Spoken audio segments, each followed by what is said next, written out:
wave of violence is fueling Arab Jewish suspicions in Israel's heartland, according to an article in The Guardian on the 6th of November this year. They reported that in the 5 weeks since the latest unrest began, 72 Palestinians and 11 Israelis have been killed, with the majority of deaths taking place in the occupied West Bank or East Jerusalem. This latest unrest is widely being referred to as the Third Intifada, the first beginning in December 1987, the second in September 2000. As with the second, the current unrest was sparked initially by provocations by Israel's right wing regarding what the Israelis call Temple Mount, home to the Al-Aqsa Mosque and the Dome of the Rock, a long-contested holy site in Jerusalem for both Jews and Muslims. While the coverage by the Western media has focused solely on a spate of stabbings and alleged stabbings, there has also been a growing protest movement, with tens of thousands of Palestinians taking part in demonstrations in over 65 different locations across historic Palestine, the West Bank, Gaza, and Palestinian citizens of Israel. As one would expect in a conflict between a country with one of the most powerful and well-funded militaries in the world and an occupied territory with no army at all, the damage has not been equal on each side. On the 21st of October, a report by the United Nations Monitoring Group, the Office for the Coordination of Humanitarian Affairs, reported that between the 1st and 19th of October, 43 Palestinian civilians and 7 Israeli civilians were killed. It adds that the number of injuries include approximately 5,100 Palestinians and 70 Israelis. On the 20th and 21st of October, a further 9 Palestinians, including a 15-year-old child, and 2 Israelis were killed in 10 separate incidents. Of the 9 Palestinians killed, 7 were in stabbing and ramming attacks and alleged attacks in the West Bank and Israel, 1 shot near the perimeter fence in Gaza, and 1 who died of tear gas inhalation. 1 Israeli was reportedly killed in a hit-and-run incident, and another shot and killed by Israeli forces after being mistaken for an attacker. The report adds that the circumstances of most of these incidents remain disputed. In Greg Schupak's article for the Electronic Intifada, America's Papers Brush Aside Israeli Brutality, he states that, to understand the events of this fall, it is necessary to have a sense of their long-term underlying causes. Among these causes, he cites, are the endless expansion of Jewish-only settlements in the occupied West Bank, all 600,000 of which are, he reminds, violations of international law, and the routine demolition of Palestinian homes, a practice that displaced 1,177 Palestinians in the West Bank in 2014 alone. Tacitly admitting this cause, while vociferously denying it, is a particularly choice article in The Atlantic called The Paranoid Supremacist Roots of the Stabbing Intifada.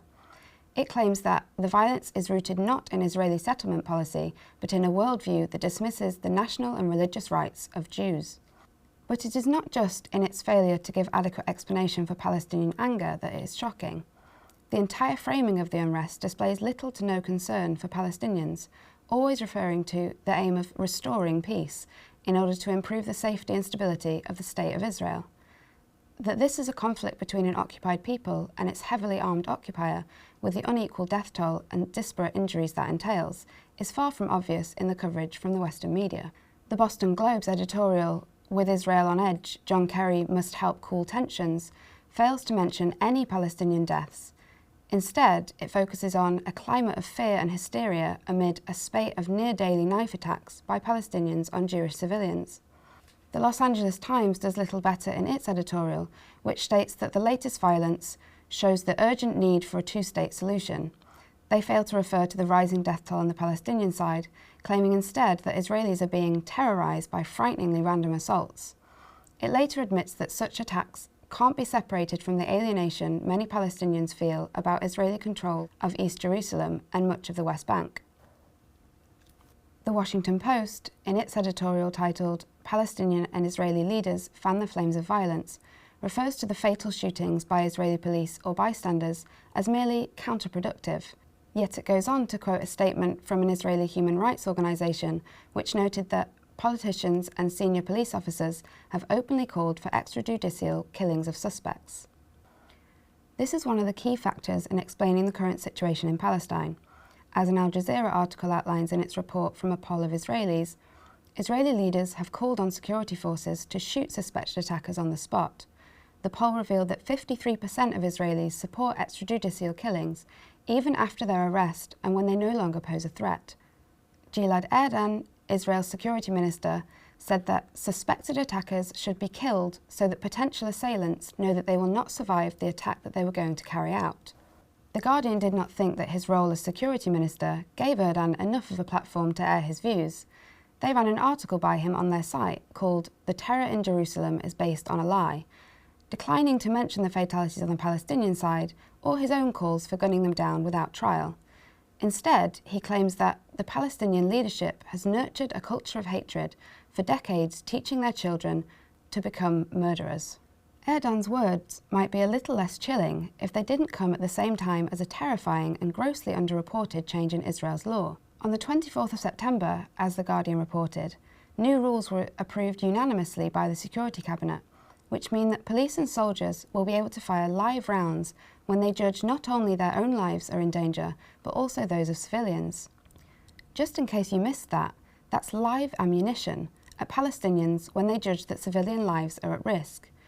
It's perhaps worth mentioning that this is dubbed as part of the war on stone throwers, a tendentious use of the word war, given that Palestine has no army.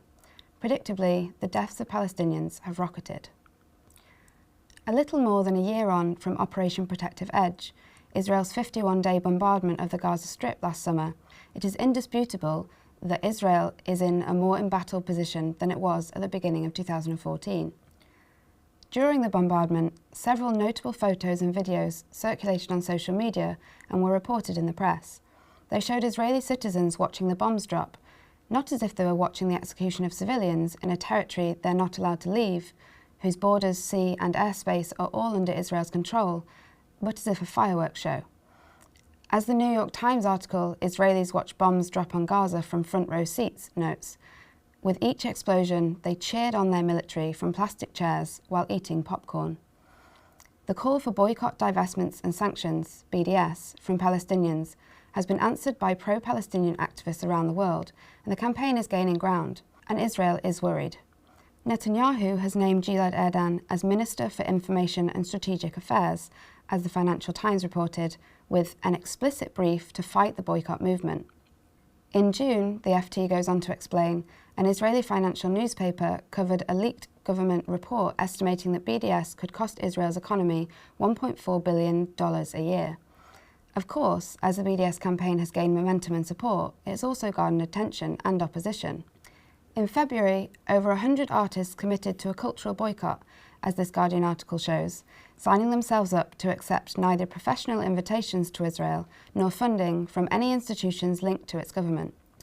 In October, a responding letter to The Guardian, signed by a number of cultural figures opposing the boycott, was published. The letter stated that its signatories do not believe cultural boycotts are acceptable, or that the letter you published accurately represents opinion in the cultural world. Less than a week later, in a statement published and reported in The Guardian's article, UK academics boycott universities in Israel to fight for Palestinians' rights, 343 professors and lecturers committed themselves to an academic boycott of Israel. During a recent tour of the region, the Conservative Mayor of London, Boris Johnson, visited Israel and was also scheduled to meet the Palestinian Prime Minister on a visit to the West Bank. He was, however, disinvited by his Palestinian hosts when he made a sweeping dismissal of the BDS movement. The Independent quoted him saying that the supporters of this so-called boycott are really just a bunch of corduroy-jacketed lefty academics who have no real standing in the matter. Johnson was promptly disinvited by the groups he was due to meet, one of which told The Independent, "We cannot in good conscience host Johnson, a person who denounces the international BDS movement and prioritises the feelings of wearers of corduroy jackets over an entire nation under occupation." Equally interesting has been the shift in US-Israel relations in the last 12 months. The Financial Times reported that Netanyahu launched a public campaign to undermine the now concluded Iran nuclear deal, resulting in the already sour relationship between the Israeli and US leaders touching a low point. And despite that FT article's title, Netanyahu and Obama poised for talks to ease US-Israel tensions, the Washington Post's report on the meeting was conclusive. Benjamin Netanyahu further damages US-Israel relations. During their exchange of statements in the Oval Office, the Washington Post reported, neither man offered praise of the other, and the thing was done in 9 minutes. In what is perhaps the most unabashedly ironic titles of all time, the BBC's article, US and Israel Leaders Still Seeking Peace in the Middle East, They state that the US has also expressed its surprise in Mr. Netanyahu's choice of a new spokesman, Ram Baratz, who made controversial comments about administration officials. He had, the article explains, accused Mr. Obama of anti-Semitism and described US Secretary of State John Kerry as having the mental age of no more than 12.